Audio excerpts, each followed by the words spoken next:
Once upon a time, the infamous rover Reynardo plundered the floating isles. Then his mother called him to her deathbed. "Swear to me that you won't die on the gallows," she rasped. Reluctantly, he swore. And he whiled away his days at home with music, cards, and wine. But the Emperor had changed. He'd been good once, a shy, almost humble toad. He'd built universities. But then people started whispering about mass graves in the woods, midnight rituals, victims screaming.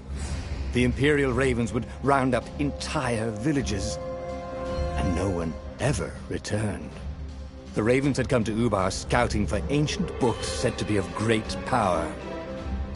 But the librarians had hidden the books, so they'd burnt the librarians.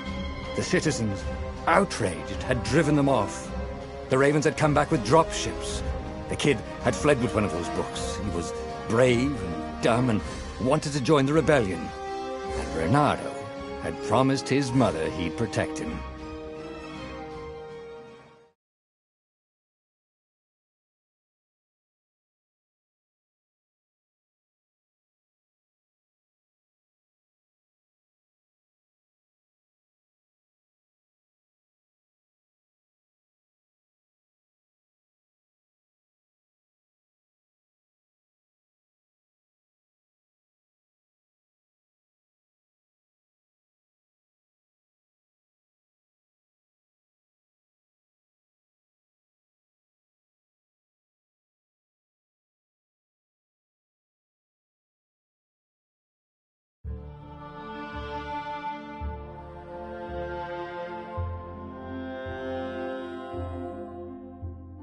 The kid was looking down, watching his city burn.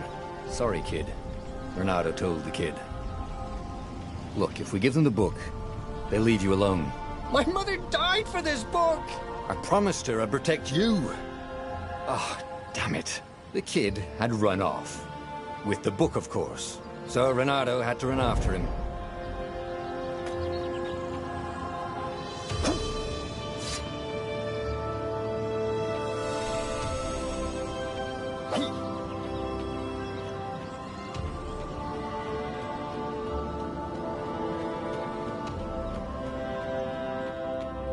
The two ravens were staring at the kid like he was their dinner, which probably was what was in their tiny brains.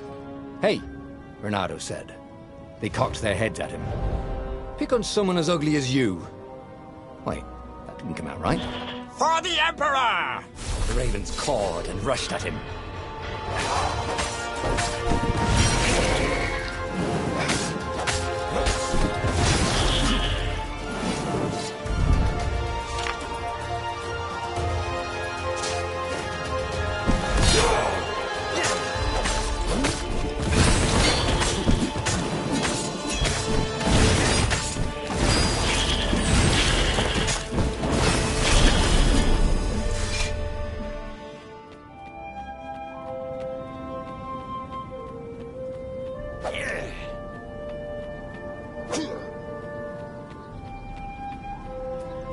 A dropship flew overhead.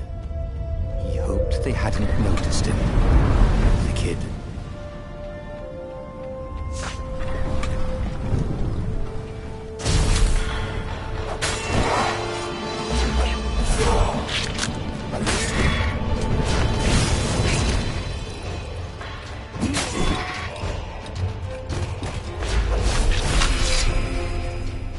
Oh, right.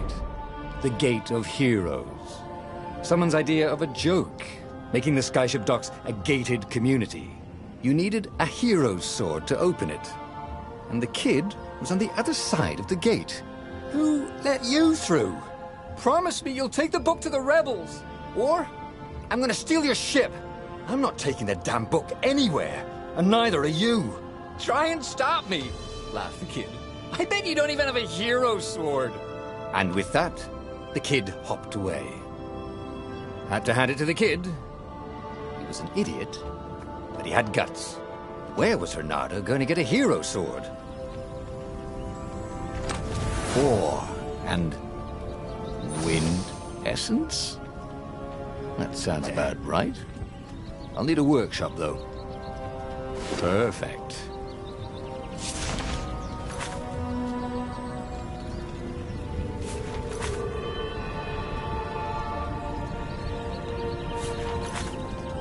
A hero sword. QED.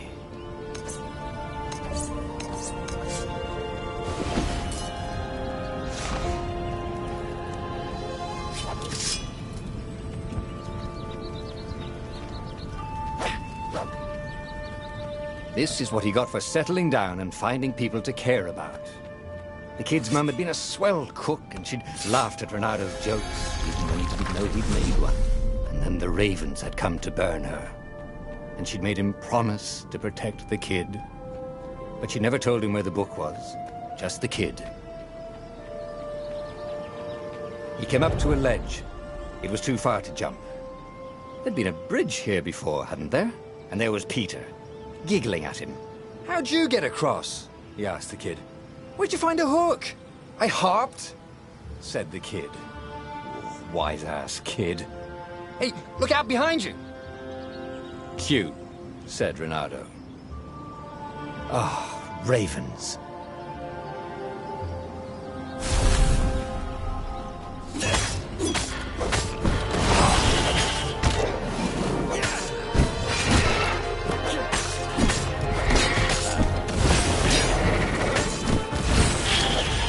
It was time to talk some sense into the kid. Just hook his way across the ledge and chase the kid down. Thing was, he hadn't used his hook since he'd retired. How had he done it? Maybe if he meditated at that altar there, he'd remember his old skills.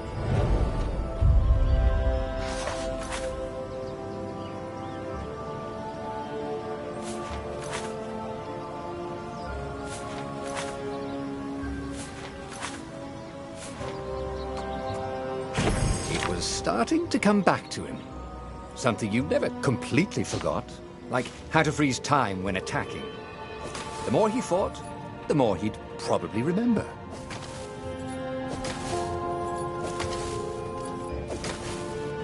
And there was the Farfarer. She was the fastest ship he'd ever known. She could do the Kestra run in 12 furlongs. Oh, so the salesman had told him. And something told him the kid was about to walk into an ambush. "Stop!" he shouted. "I'm not giving you the book!" shouted the kid, and took off. "No! Peter!"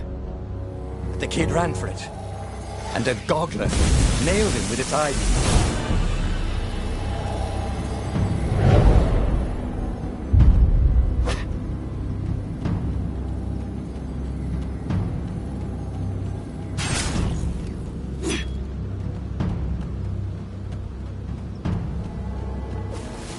The book was unburned. Next to it were the buckles from the kid's shoes, and a kid-sized pile of ashes. Damn it, why hadn't he lied and told the kid he'd take the book to the rebels? The kid would be alive now.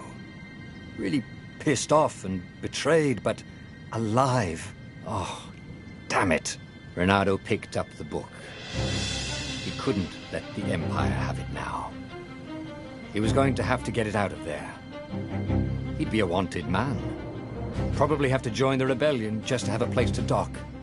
Well, he'd hated home life anyway.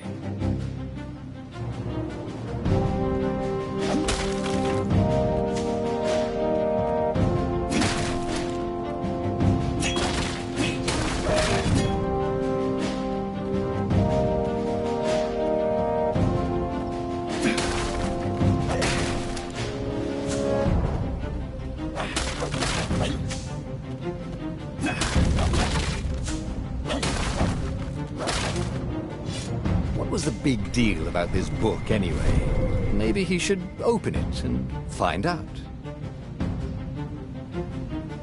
All that had been years ago. How many?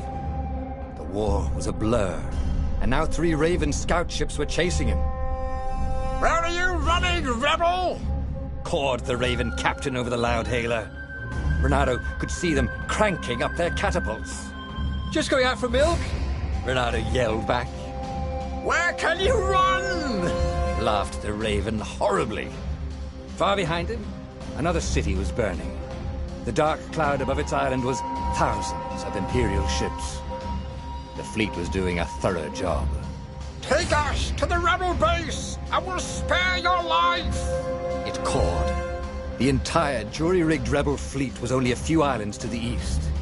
Beyond that were only the pillars of heaven, a sea of endless blood-colored tornadoes. The rebellion was out of time, unless Renato could bring a game-changer. Maybe he could. Renato had found out where he could find the pieces of the Sky Ripper, the legendary weapon that had exiled the lost gods. Surely a legendary weapon could win the final battle. On the other hand, his old friend Lapino had sent Renato a desperate message saying he had a brilliant scheme to save the rebellion. If Renato could only rescue him. Renato dived the Farfarer towards the abyss. As he felt the heat of the jet stream, the Raven ships peeled off, not stable enough to follow him down there. Now it was time to choose. Lapino or the Sky Ripper?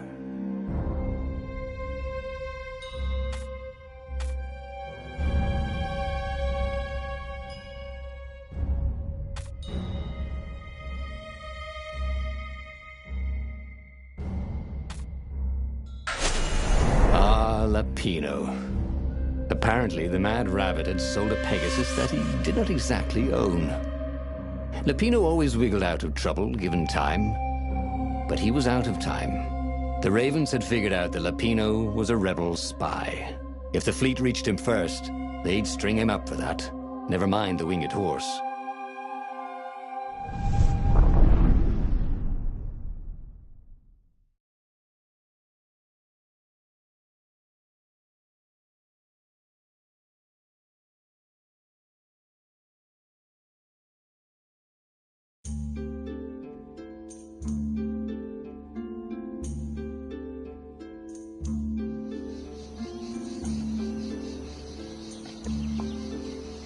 Lapino had apparently managed to confuse the judge by arguing that he hadn't actually stolen a winged horse. He'd only sold it. But wait, where was the prisoner? The village was empty. Had everybody fled the Ravens? If I craft a sword now, it's going to be really short.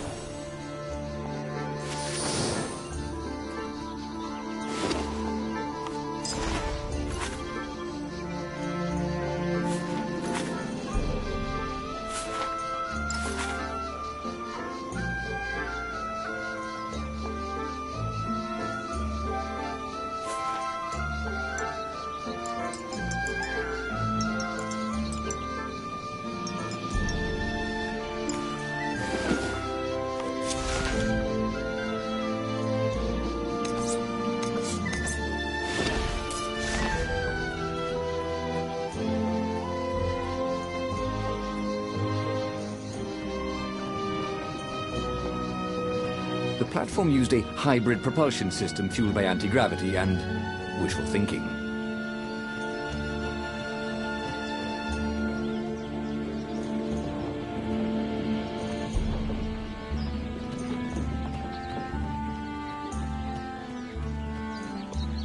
The Ravens had taken the town. Renato had seen villages emptied like this. All the people taken away to be sacrificed in the Emperor's secret rituals. Renato hoped the people were just hiding. Renato's blood was up. He just needed to smash something.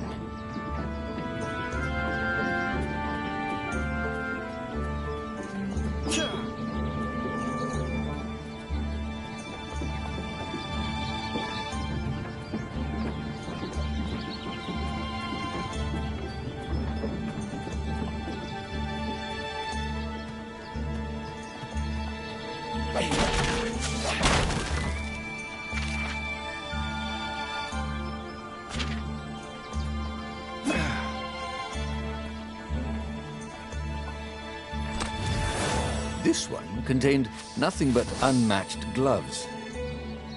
And something more useful.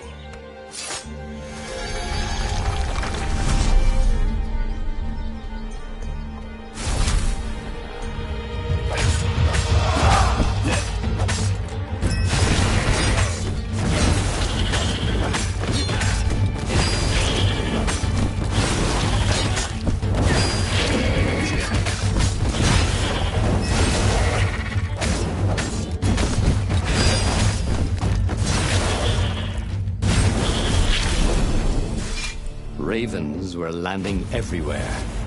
The advance guard. He'd better get moving. If they got to Lupino first, they'd eat him for breakfast. Or a snack. Ravens weren't picky. If they got hungry, they sometimes forgot to interrogate their prisoners. Even top spies like Lupino. Where had the mad rabbit got to?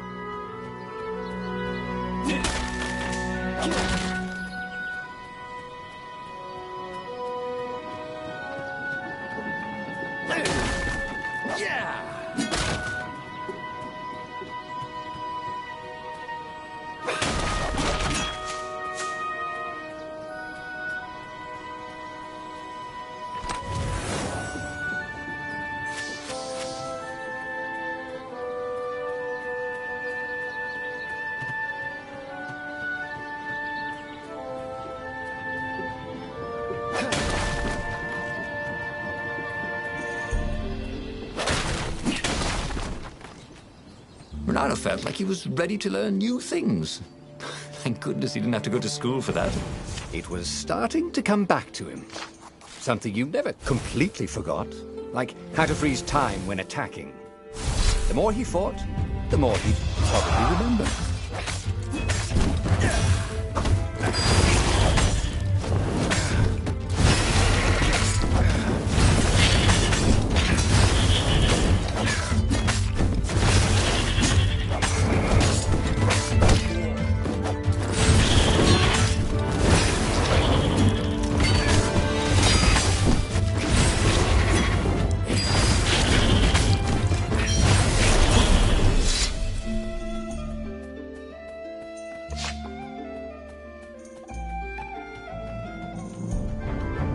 Renato felt a chill run down his back. Or possibly a flea.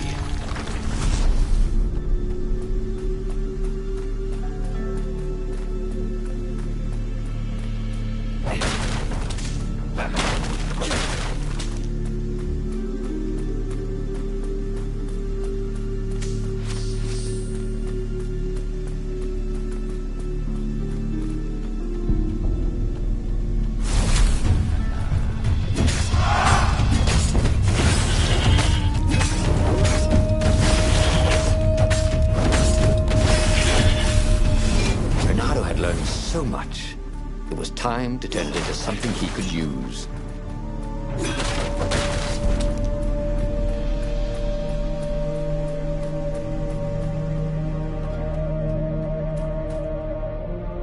Dirty and bloody, Renato finally reached Lupino. The rabbit was practicing his shuffle.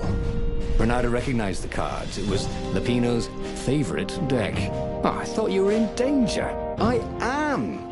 The Ravens are coming. Oh, the prison thing. Right, yeah, see, this guard owed me 53 ducats, so we made a deal. They're very reasonable people, actually, for weasels. Now, I got a brilliant plan to kidnap Zenobia. We capture Zenobia, we find out what she knows, and that's the whole war right there. Easy peasy, lemon squeezy. Capture the Emperor's greatest general, who also happened to be a deadly sorcerer and, oh, his only daughter? That would be worth it. On the other hand, he could still get to the core of the Sky Ripper, even if he couldn't get the whole thing.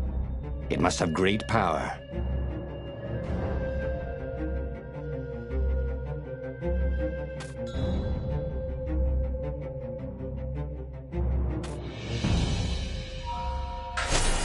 Zenobia wasn't just the Emperor's daughter, of course.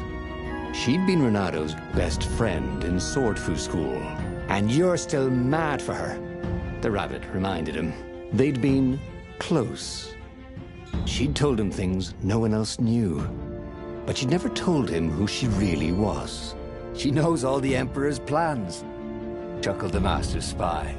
She won't give them up easily. She'll tell the interrogators, all right, said Lapino. Taking her would change the game, all right.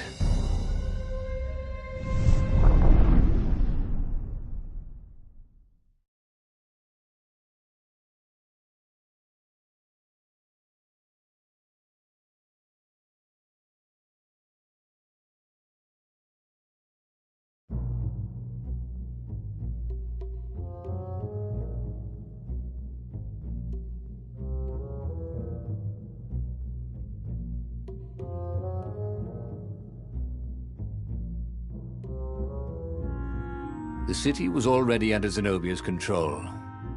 I had to admire her efficiency. Renato shivered at the thought of Zenobia at the mercy of the interrogators. Could he really turn her over to them? But this was war. It wasn't meant to be pretty.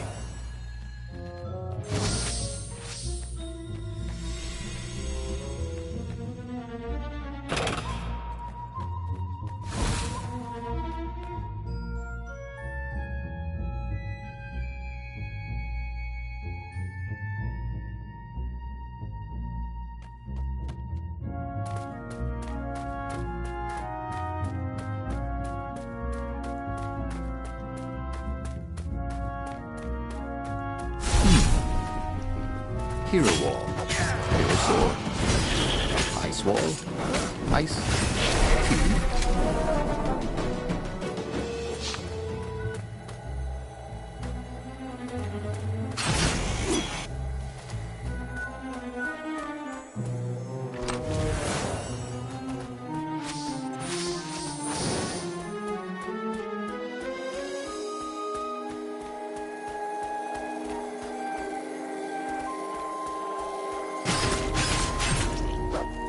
You blinked.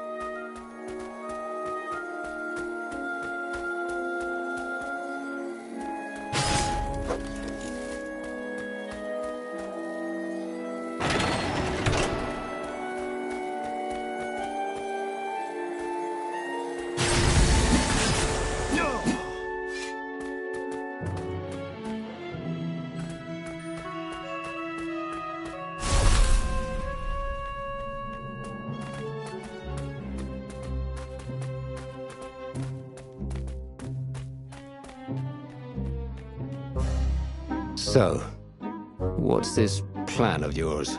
Use me as bait, said Lapino. And he outlined a slightly complicated plan that involved geese, a net, setting the Farfarer a little bit on fire, Lapino dressing as an old blind toad, and Renato hiding inside a monstrous watermelon. What could possibly go wrong? Thought Renato.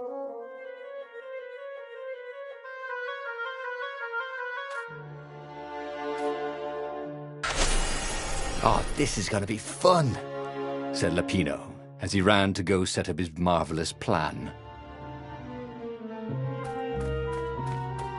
I need more materials, thought Renato.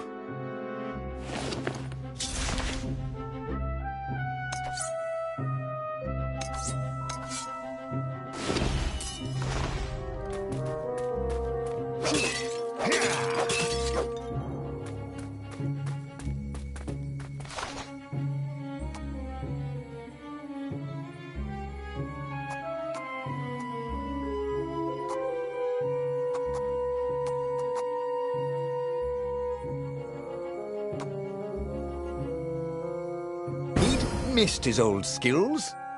He welcomed them back like he was at a reunion.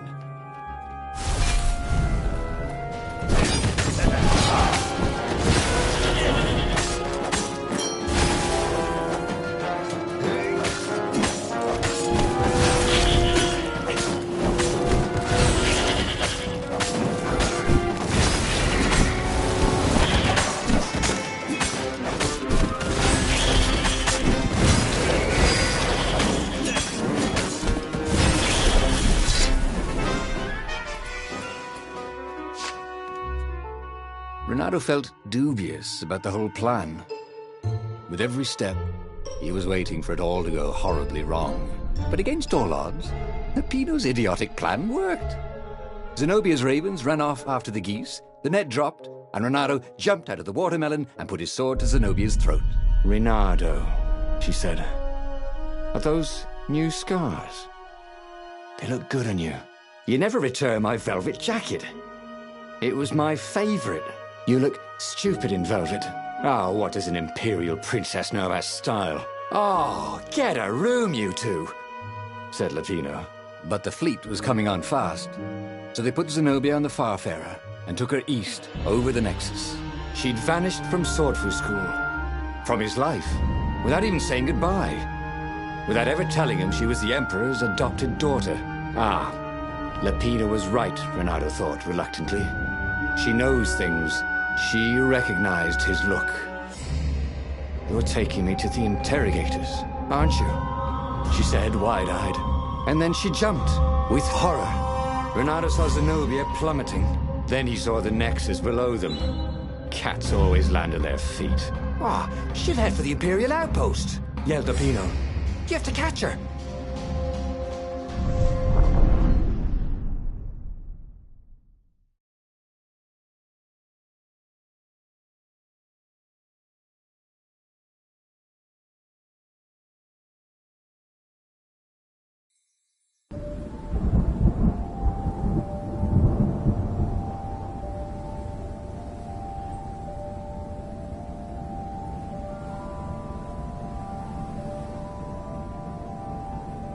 Cats can run faster, but foxes can run longer. If he ran, he could head her off before she reached her minions at the outpost. Well, he did love a good chase. This was definitely better than pulling yourself up in a bucket.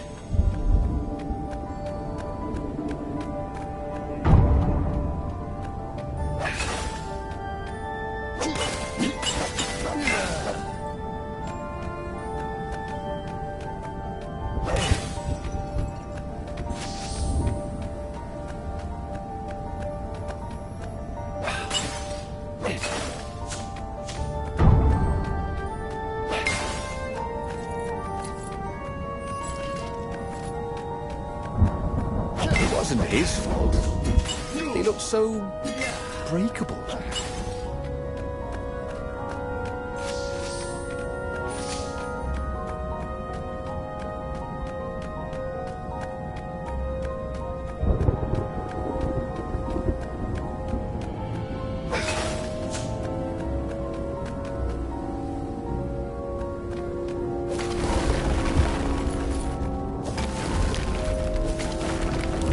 Who needed bridges anyway?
He was closing on her. He could smell her fear. He tried not to think about the interrogators at the secret base. What did they do to her? Maybe it didn't have to end that way. Maybe he could talk to her. But, after all, there were worse things the Imperials had done to friends of his.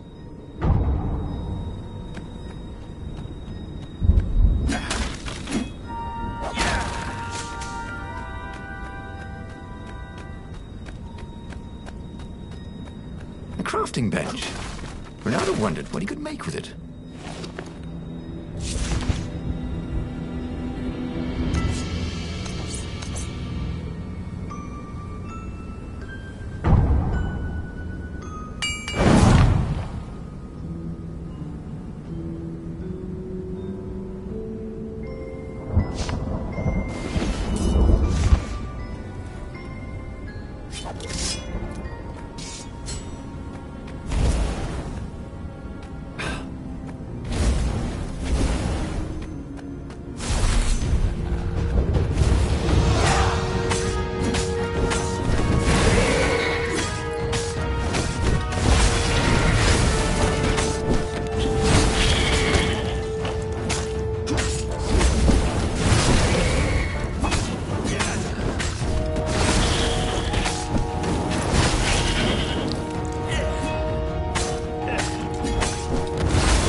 Renato reached the outpost.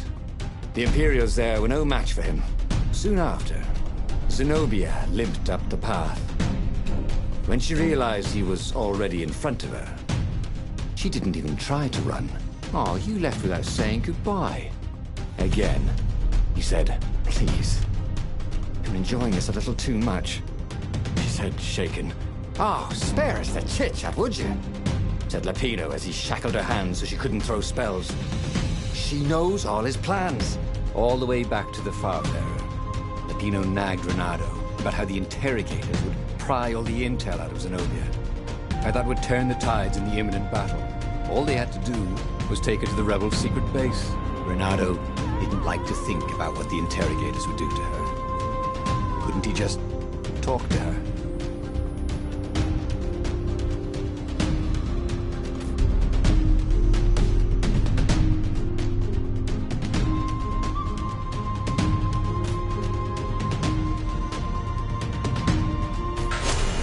As they reached the ruins, Renato could see ravens everywhere, searching for the rebel base. They'd have to hide the Farfarer or go on foot. "What if we get separated?" asked Lapino, for once thinking ahead. "I'll draw your map to the base." Renato told Lapino. "Renato, don't do this," said Zenobia. "We were friends once. We—" "Shut it, witch, or I'll shackle your mouth too," said Lapino. And then, a few moments later, they touched down.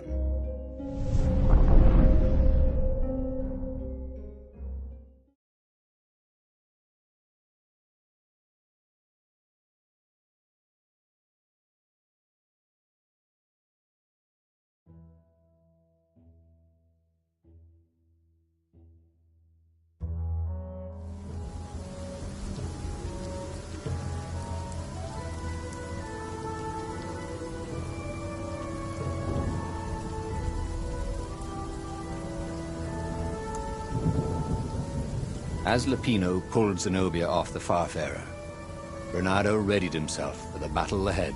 "I'm sorry I nicked your jacket," she said. "It's just... oh, God. It's stupid, but it smelled like you." "What?" he said, confused. "Then... why didn't you ride? Why didn't you far speak?" "Oh, save the romantic nostalgia. Let's go!" shrieked Lapino. So Renato launched himself down the path to the secret base.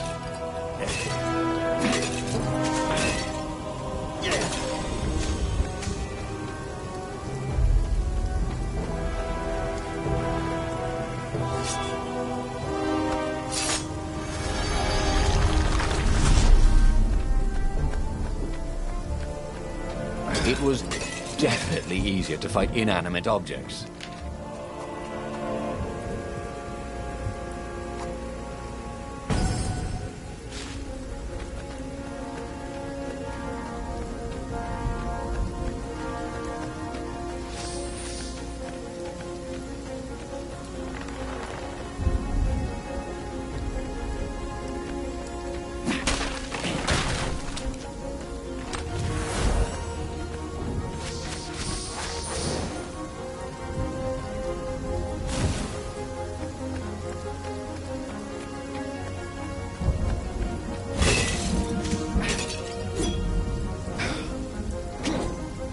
It was good to practice your moves, thought Renato. Keeps you limber.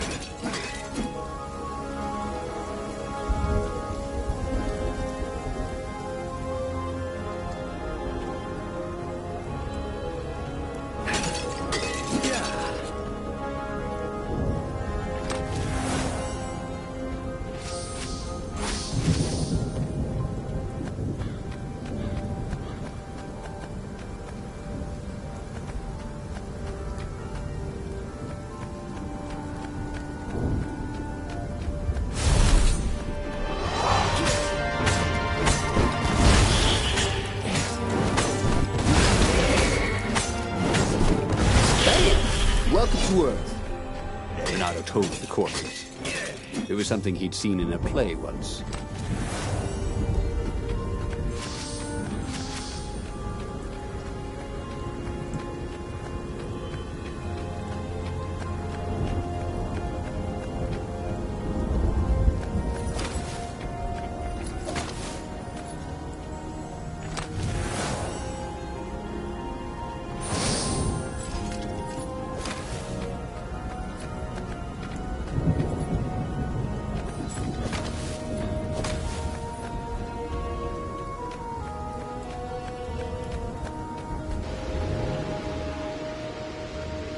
Good thing Renato didn't have vertigo.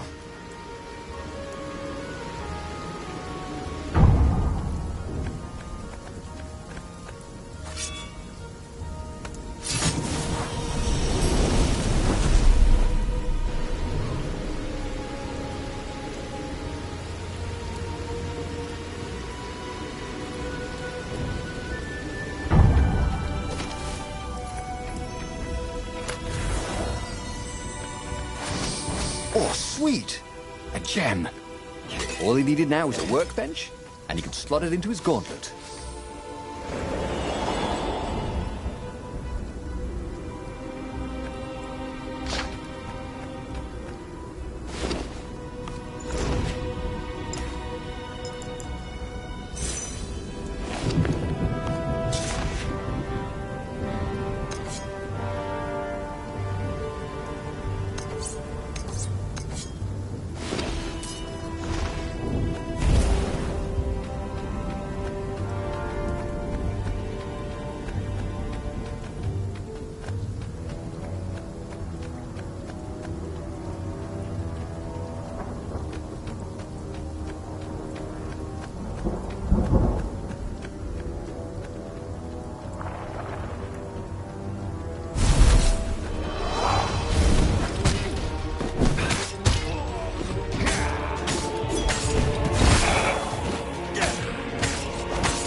They caught their breath.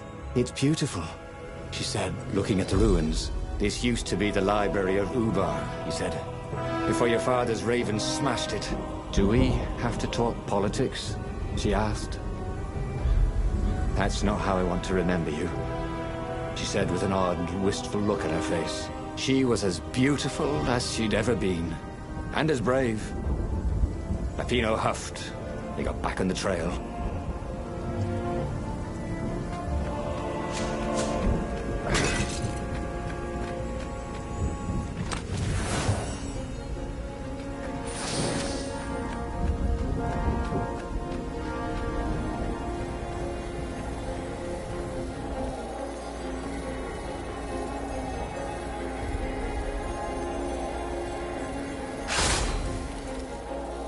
Hey, how do you tell if someone's far away, or just really small?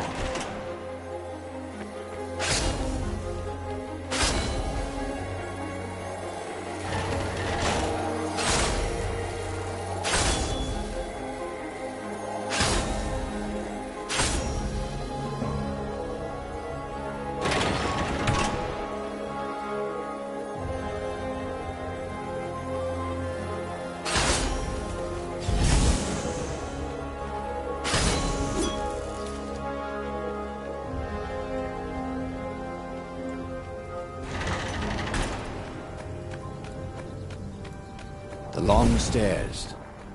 So he was close to the rebel base. Nothing was on fire. So far, so good.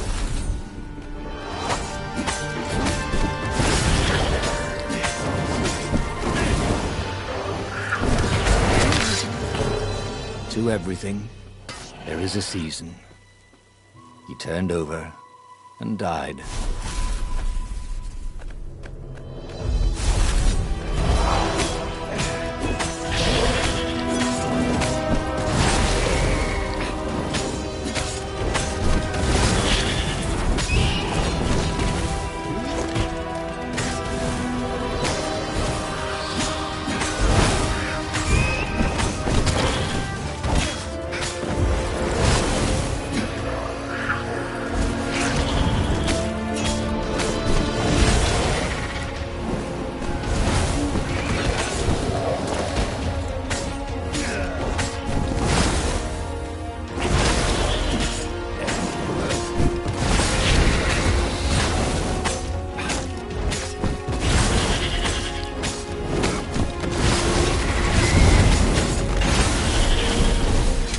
Renato was remembering all his old tricks, and some new ones. And he really ought to ask for a raise.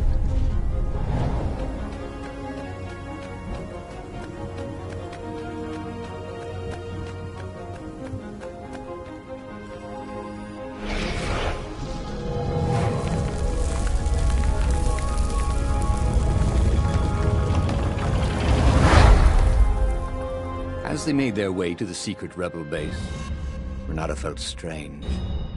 Zenobia was his prisoner, yet somehow she felt more like an old friend. He wanted to tell her all his secrets, but suddenly the ruins lit up with thousands of fireworks. There was a thunderous roar and dust rose. The caves were collapsing. The caves! "You've been playing me?" Renato said, and he stared at Zenobia. "I'm sorry," she said, and she seemed almost embarrassed. Then everything went dark. When Renato came to, he had a terrible headache. Also, Zenobia's sword was at his throat. And her shackles were gone. So was Lupino. "The terrible thing is," he said, "I really have missed you. Now that we've destroyed the rebellion, would you consider becoming an advisor to the Emperor's daughter? I'm no one's servant. Everybody serves. Even if it's only destiny.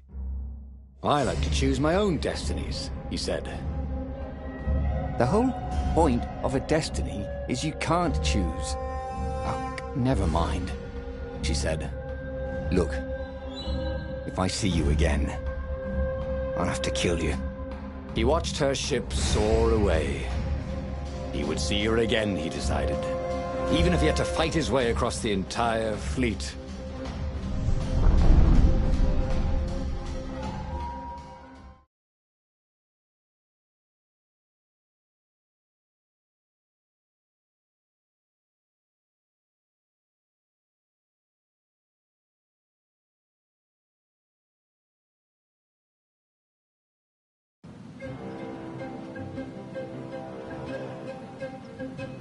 The Imperial fleet was cleaning up the few rebel remnants.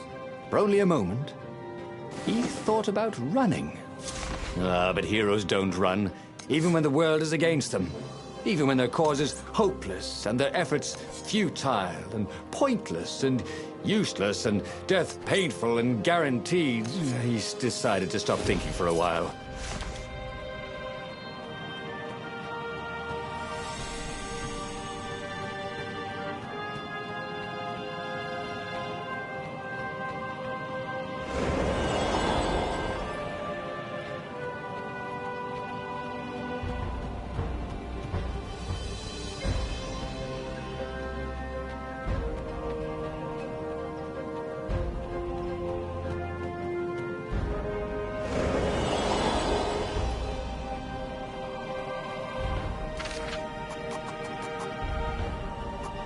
That'd come in handy in a pinch.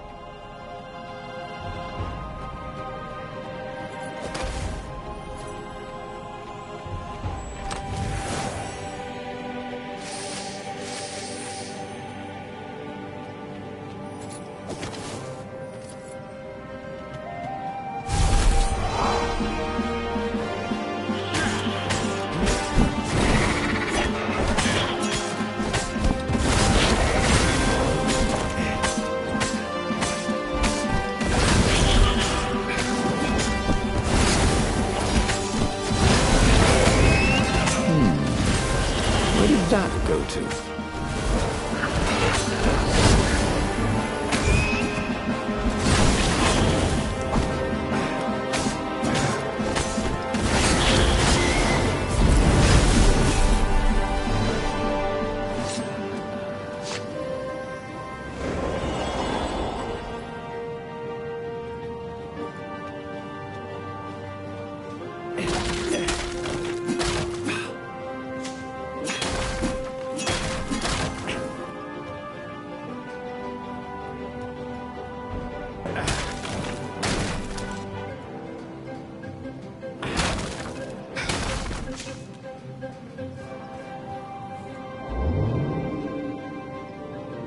Oh, this really didn't have much in the way of safety features, did it?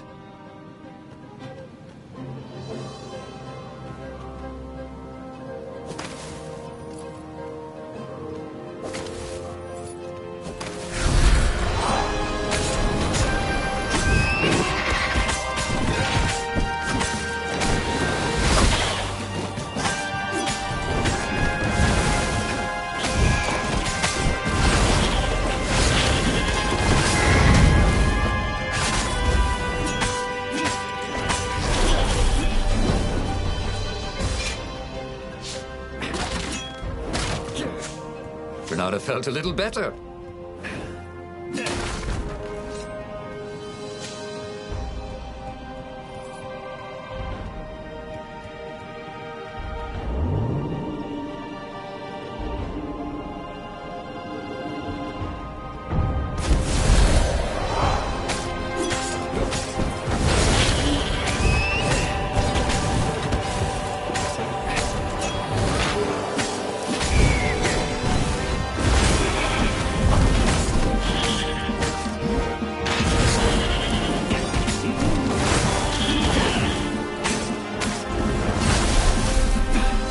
Wondered if he could learn to cook this way. Probably not. Renaro's arm was sore, his armor wet with raven blood. He was tired of death. But death was not yet tired of him. The rebels were losing. Badly. In some other universe, Renaro thought, he and Zenobia had left Sword Fu School together, taken other names and sailed off into the mists. But not this Zenobia, and not him. For him, there was nothing to do but forge ahead. Kill the Emperor and end this.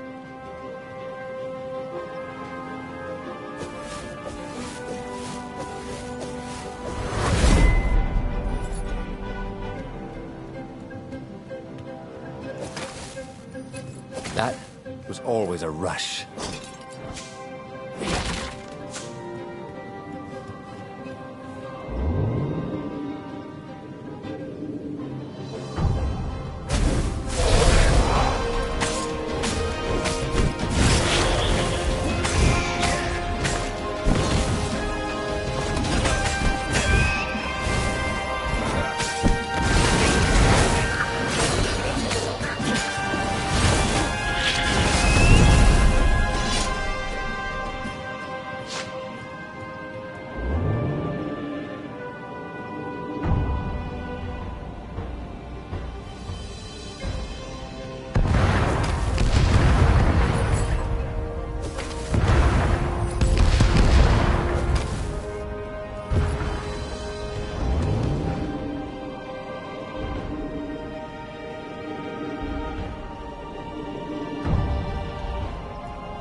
Soon he'd confront the Emperor.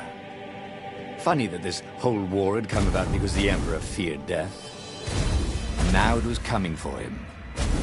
There was some sort of lesson there, wasn't there?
At last, he reached the Emperor's ship.